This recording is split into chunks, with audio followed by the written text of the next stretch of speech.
Hindi kayo nilitaw dito. Lumitaw kayo! Kahapon po, mga kababayan. Retirado General Romeo Boques po ang chairman ng United People's Initiative.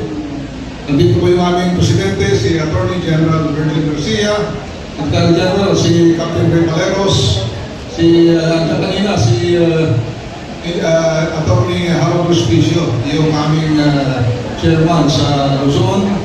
Nandito po yung aming chairman sa Visayas at Mindanao, ng UPI. Nandito po kami para suportahan ang ating mga magigiting na mga brave team sa kanilang mga kasama na Fearless 14. Okay? Dismayado po yung UPI dahil ang inaasahan mo natin supposed to be Blue Ribbon Committee meeting ngayon ay hindi natuloy. Dahil alam naman natin, marami mga panggigipit, pangaharas, pananakot ang ginagawa ng ating gobyerno. Kaya itong ating mga maski ating itong mga senador ay hindi dumating ngayon. Andito kanina si Senator Amy, pero hindi pinapasok, umalis.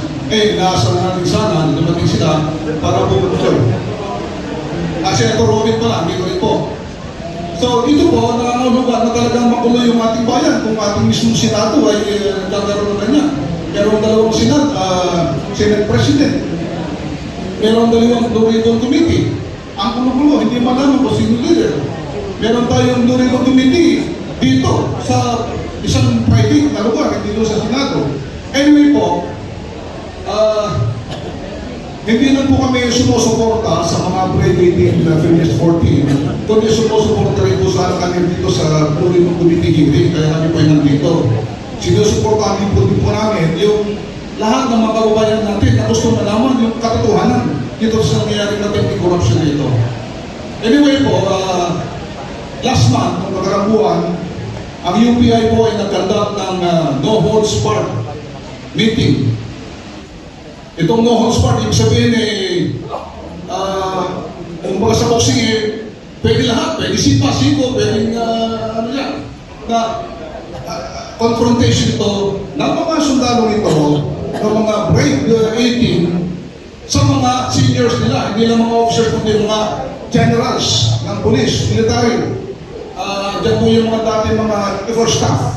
Ang confrontation po na ito ay hindi lang ordinaryong meeting kung saan ang mga lower ranking enlisted personnel ay haharap sa kanilang mga commander o yung mga general.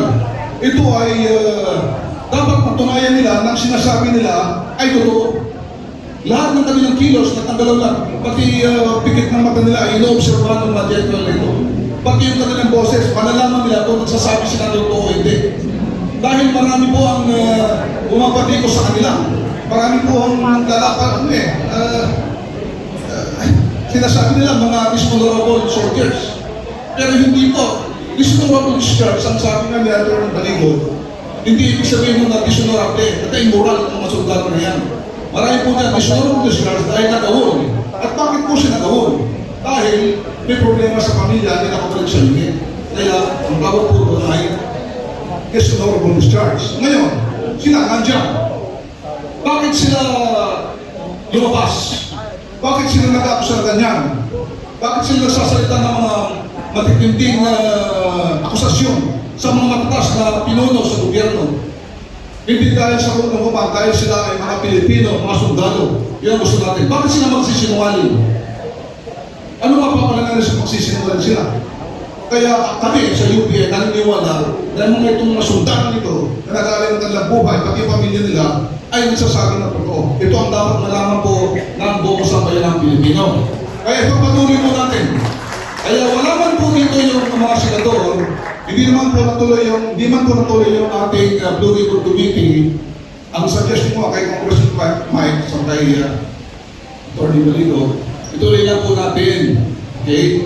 I-convert natin People's Tribunal, People's Court o People's Hearing na tulad dito. Kung saan tulad ng ginawa namin doon sa tawag dito, no holds barred, pati kayo, mga audience, mga media, pwede kayo magtanong. Lahat mga gusto niyo itanong sa kanila, lahat ng mga magbubasi wala doon sa kanilang sinumpang salaysay, pwede itanong. At sila, nakahanda sila, tulad ng ginawa nila noon, sa no holds barred sila, ay maninindigan po nila lahat ng mga nakita nila personal na experience ko na lang ang lahat po ng kanilang mga sinabi. Yun lang po. So, handa po kayo. Kung sino man po ang gusto magtanong mamaya, bibigyan po natin kayo ng kakataon. Maraming salamat po. Thank you. Thank you, General Pokis. Pagtanggol, ito mga sundalo ito. Ang gusto ko sana itanong kanina, ilan nila sa inyo Great Trillanes, pero nasagot na. Ang pangalawa ko sana itatanong, yung kaibigan ko na si General Torre, na kaibigan ko yun, hinahamon ko yun. Bakit ka sa mundo? Ang talaga matakas yan. Now, ang tanong ko sa mga marino o sundalo na lang, dahil sinasabi sa inyo na kayo ay isang bayaran, pero ako lang sasagot doon, kailanman ang kanyang sundalo na maging masunurin sa batas. Ako sasagot, hindi kayo bayaran kung hindi kayo nilitaw dito. Lumitaw kayo, ibig sabihin, hindi kayo bayaran. Kayo na mag-confer. Kayo mag-bayaran. Mga kababayan Pilipino, sila ba isang bayaran? Isa sila. Nakapagtanggol ng ating bayan Pilipinas. Maraming salamat. Okay, katulad po na nabanggit ko na kanina natin pinag-usapan, importante ho ang Blue Ribbon Committee hearing dahil lumalabas doon na magiging opisyal ang lahat ng kanilang sinabi. Sa naganap na nakaraang Blue Ribbon Committee hearing, nagamit na naman at pwedeng gamitin yung mga nabanggit nila. Pero sa ngayon, sa sitwasyon natin, ang pwede lang po natin magawa ay maipaalam sa taong bayan ano ba itong hinahawakan na impormasyon, hinahawakan na kalaman ng ating mga sundalo. Yun lang ang magagawa natin. Kahit pa paano makatulong tayo na maibahagi sa kanila yung ganitong impormasyon na hindi malalaman ng taong bayan. Kaya ako sa marami akong tinatanong mismo doon sa issue para makakatulong at kung sakasakali ay makakapagtulak ng mga kaso na gusto natin makita. Kasi katulad-tulad na bangin natin, lahat may kaso na. Pero yung mga sinasabing nagnakaw, yung nandito sa affidavit ng 18 Marines, ni isa. Siguro may isa lang dito na napatawag. Pero lahat to malaya. Lahat walang problema. At maganda yung binanggit ni Sarge sa